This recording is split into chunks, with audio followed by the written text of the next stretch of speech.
Tatiana Silva Braga. Tavares, née le 5 février 1985 à Uccle, dans la banlieue de Bruxelles, en Belgique, est l'une des personnalités les plus en vue de la télévision française et belge, appréciée pour son rôle de présentatrice météo sur TF1 et pour des émissions comme 90 Enquêtes sur TMC. D'origine capverdienne, elle est multiculturelle et parle couramment 5 langues: le français, le portugais, le créole capverdien, l'anglais et le néerlandais. Ayant grandi dans la pauvreté, elle est devenue Miss Belgique en 2005, ce qui lui a ouvert les portes d'une carrière diversifiée dans l'industrie du divertissement. Forte de plus de 20 ans d'expérience, elle est non seulement présentatrice, mais aussi mannequin, actrice et philanthrope, reconnue pour son charme et sa compassion. Derrière son sourire éclatant et son professionnalisme, sa vie a été un voyage émotionnel, fait de moments glorieux et de profonde tristesse.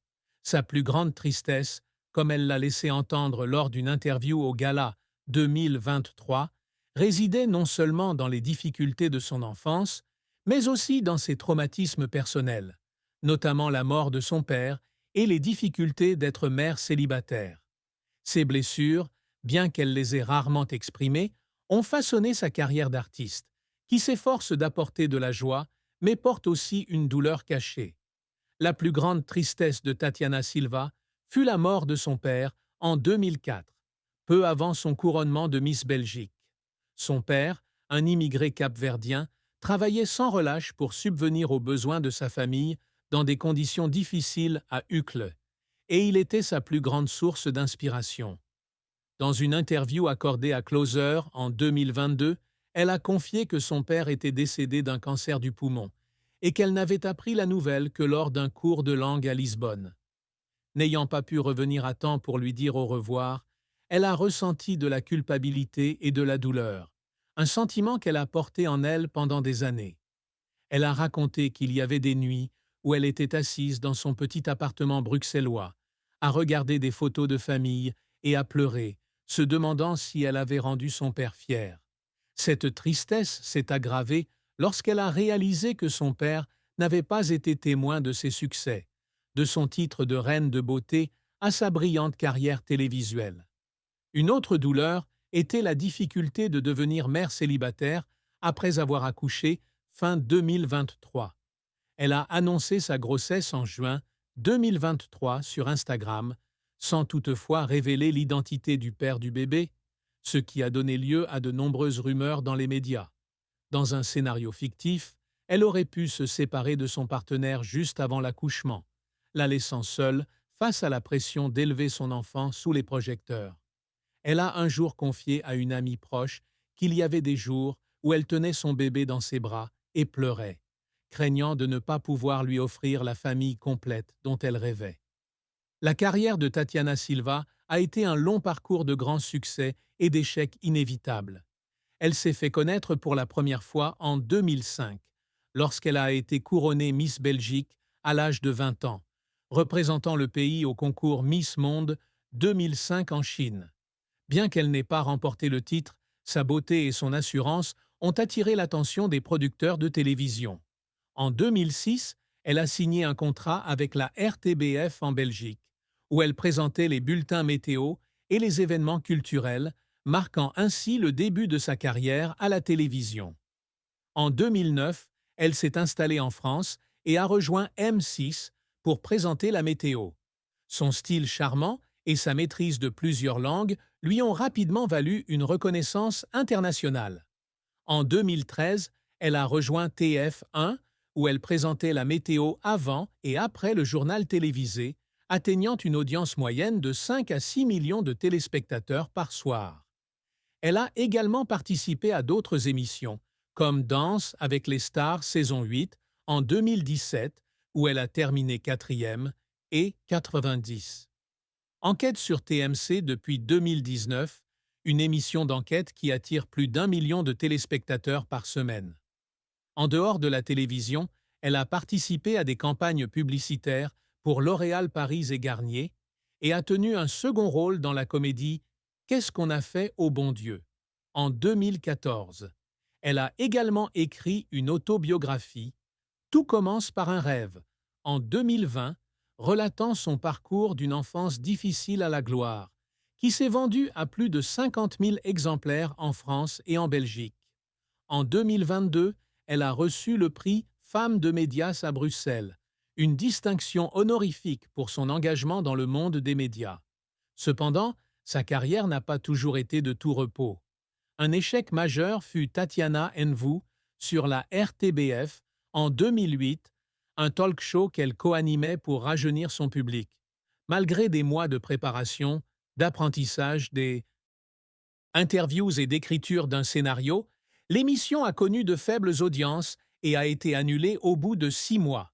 Elle confiait à Télé, 7 jours, en 2009, que cet échec lui avait laissé un coup dur pour son estime de soi et qu'il y avait des soirs où elle rentrait en pleurs dans son appartement bruxellois, convaincue de ne pas avoir le talent nécessaire pour réussir en France.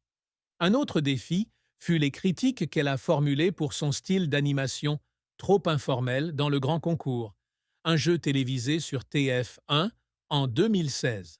Certains téléspectateurs estimaient qu'elle manquait de sérieux, et les commentaires négatifs sur les réseaux sociaux la faisaient douter d'elle-même.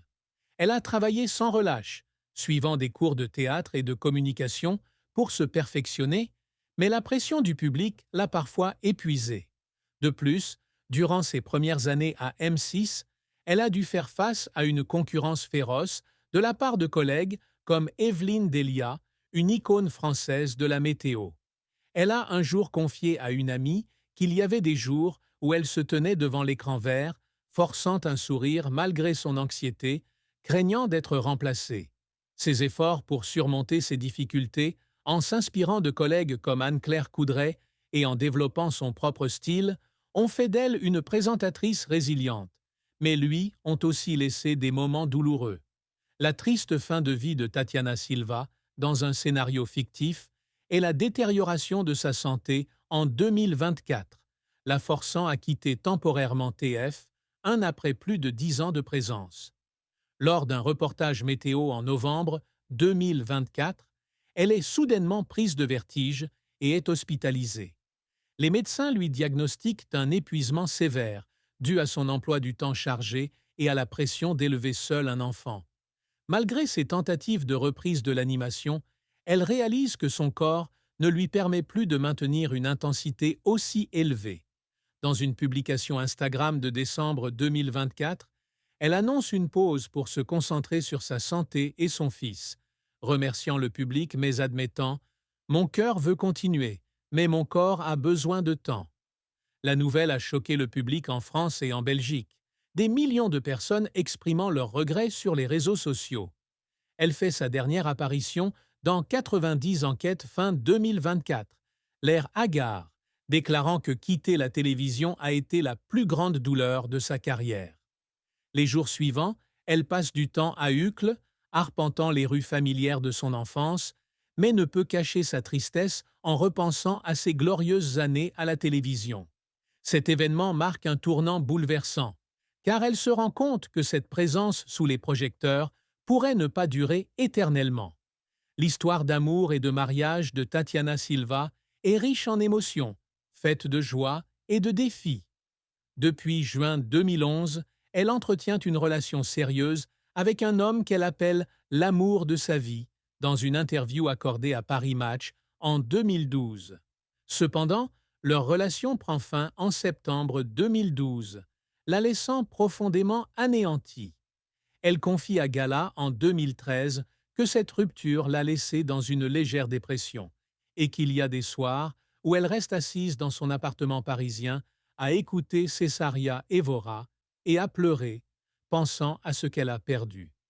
Dans un scénario fictif, elle entretient une nouvelle relation en 2022 avec un producteur de télévision de TF1 dont elle tombe enceinte en 2023. Cependant, cette relation se brise juste avant son accouchement, en raison de désaccords sur les responsabilités familiales et des pressions liées à leurs deux carrières. Elle décide d'élever seule son enfant, un choix difficile, mais qui témoigne de sa force. Elle a un jour confié à une amie proche qu'il lui arrivait de dormir avec son fils et de se sentir seule, craignant de ne pas pouvoir lui offrir une famille complète. Cependant, elle trouve du réconfort dans l'amour qu'elle porte à son fils et dans le soutien de sa mère et de ses frères et sœurs à Uccle.